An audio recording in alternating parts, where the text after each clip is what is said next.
So I'm the executive director of Outdoor Play Canada. We are a national organization that aims to promote, protect, and preserve access to play in nature and the outdoors for all people living in Canada. We serve as sort of the national hub for outdoor play organizations.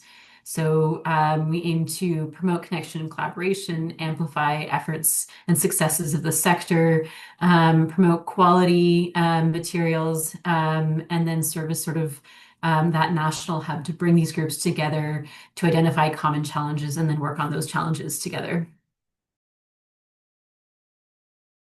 We end up doing a lot of our projects sort of are focused on children just by nature of the fact that our organization is focused on play. But within our mission, we specifically state that we look at promoting play for all ages.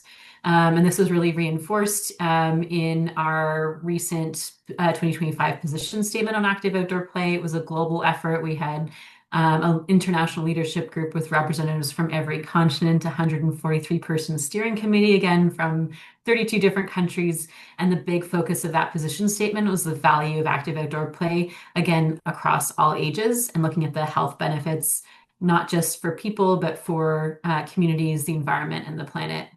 And so, sort of in line with that work and everything we do, we aim to connect, we typically connect quite a bit with researchers in outdoor play, educators promoting outdoor play and learning, urban planners, public health promoters, early child educators also promoting outdoor play and learning, even folks like those involved in injury prevention, playground construction people, that kind of thing. So it's really quite a wide range of groups that we engage in.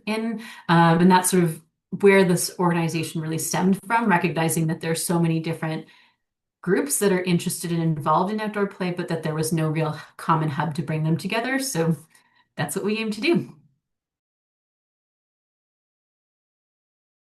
And I think play looks obviously different for adults versus children. Sometimes it can be the same, but we operate off of a definition of active outdoor play that is it fun? Is it intrinsically motivating? Are you doing it for the purposes of joy? And if you're moving outside and it's joyful, it's motivated solely for the purposes of doing it, then chances are you're playing. We're a national not-for-profit organization. We're right now going through the process of applying for charitable status.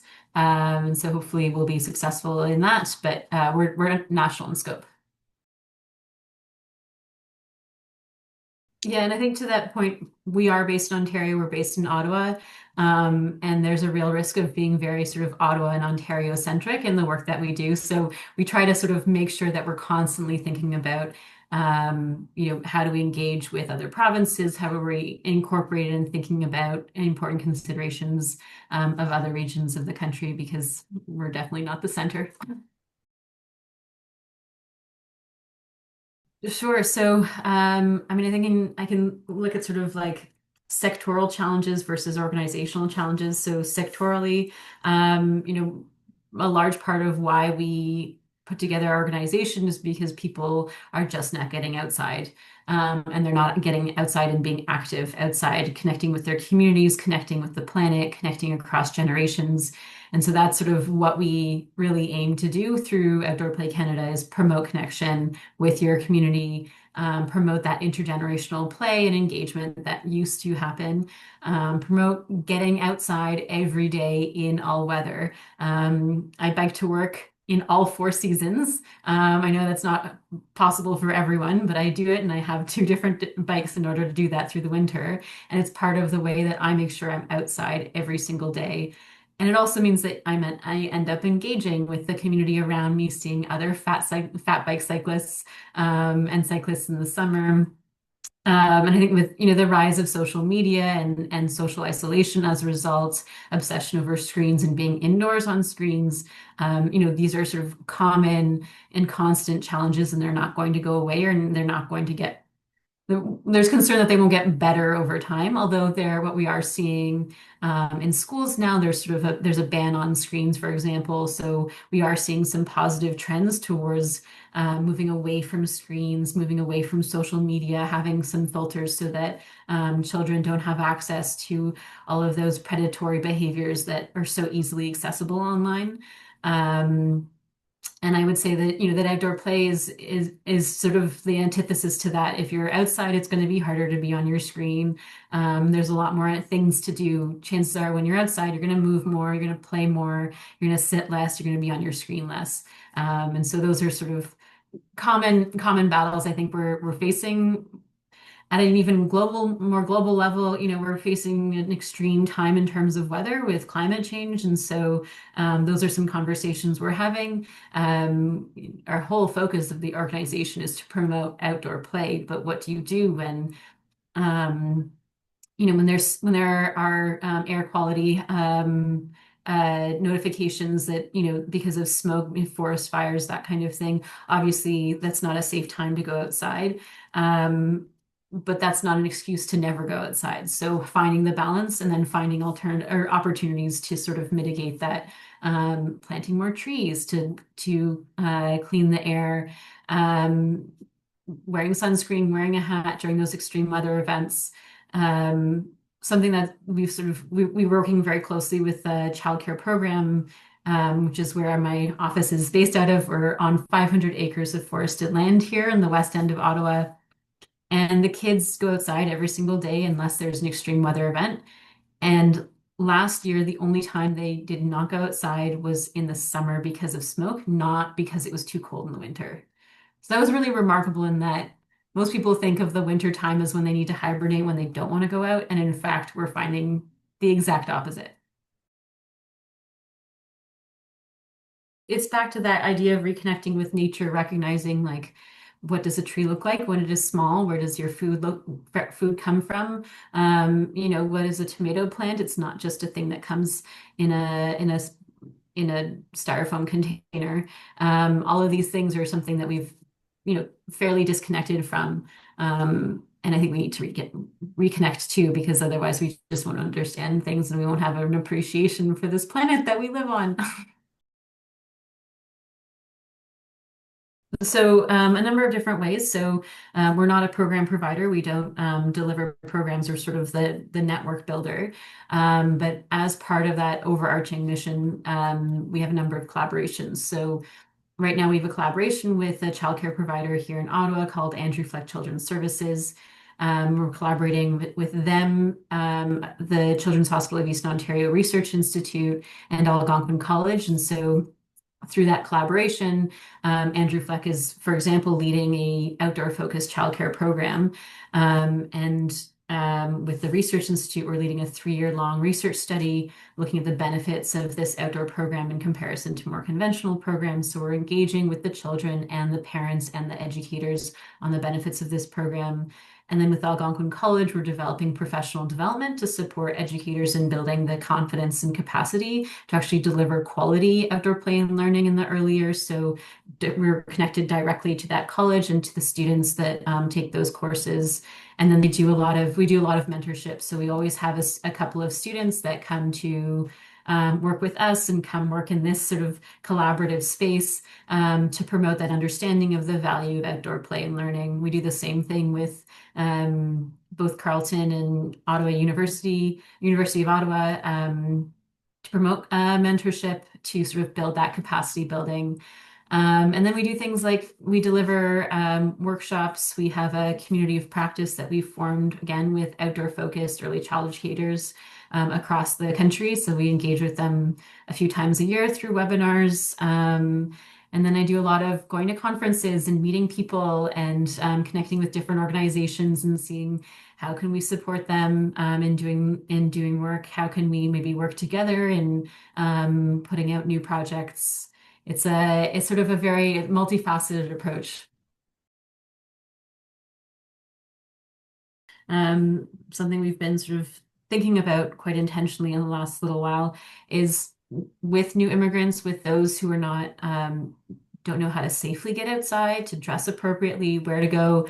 Often, if you don't see individuals that look like you outside, then you don't feel safe going outside. So we've been doing a lot of work about thinking about how to make the outdoors more welcoming across all ethnicities, all cultures, and then working with, again, community partners on how can we promote knowledge on proper gear. So we work fairly closely with an organization in Ottawa called the Ottawa Outdoor Gear Library, where they provide outdoor gear for free to the community. So things like that. So then, and they do all sorts of like training programs. So you can like learn how to cross country ski and learn how to bike and all those things so that you have an opportunity to experience these different types of ways of getting outside.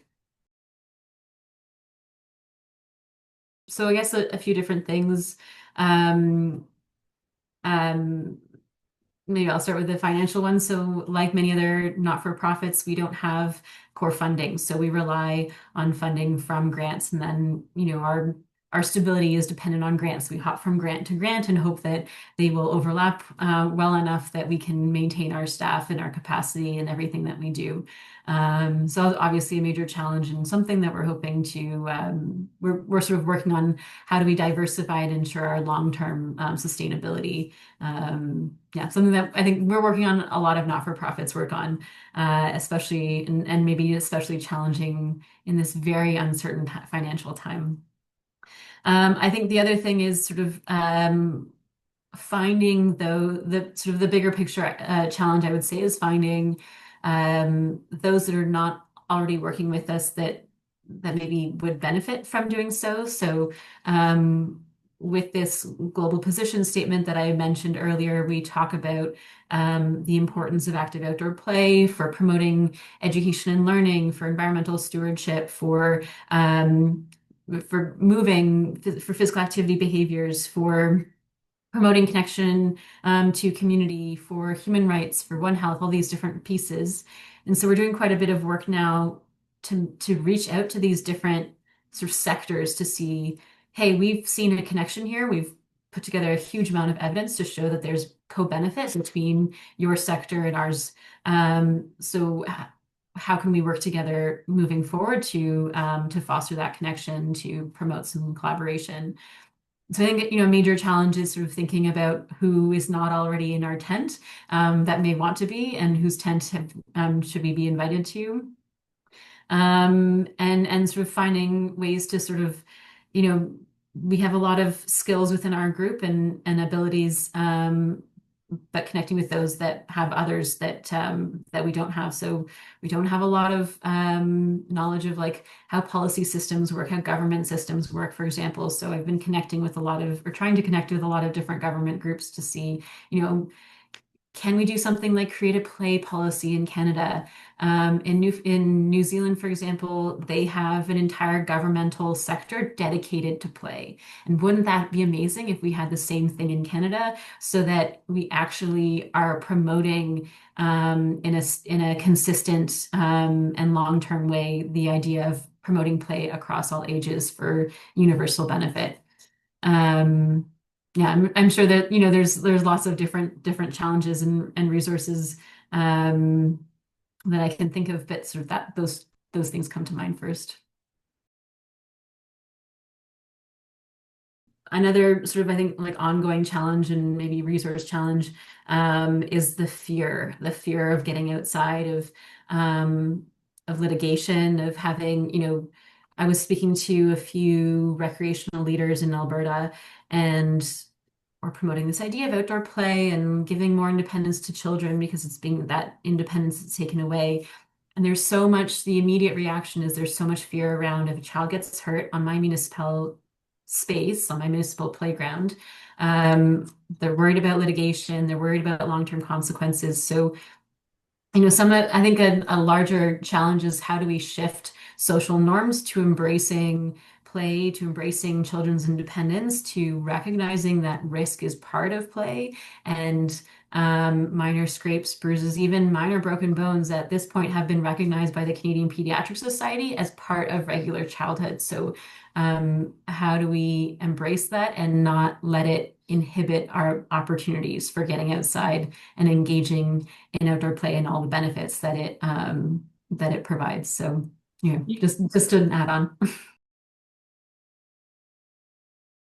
Play is an opportunity for kids, and you see this in the animal world as well, for a way for them to understand the world and make all those mistakes, take those risks when they're young, and the consequences are fairly minimal, so that when they're older, they can manage that uncertainty, that those risks, those challenges in a much safer way. So it's if you don't let a child navigate their neighborhood when they're young, and then grow into an adult, they may not understand how to safely navigate a space around them. So it's not about isolating children and making sure that they see nothing around them. It's about giving them the space and opportunity to do so in a way that they can manage those things. They can manage growing up in the world, and then taking on greater challenges when they become adults. We haven't engaged as much as we'd like to, but this was a good reminder that this amazing resource is available, and so we're hoping that we will have some opportunity to reconnect with the Yeah. organization.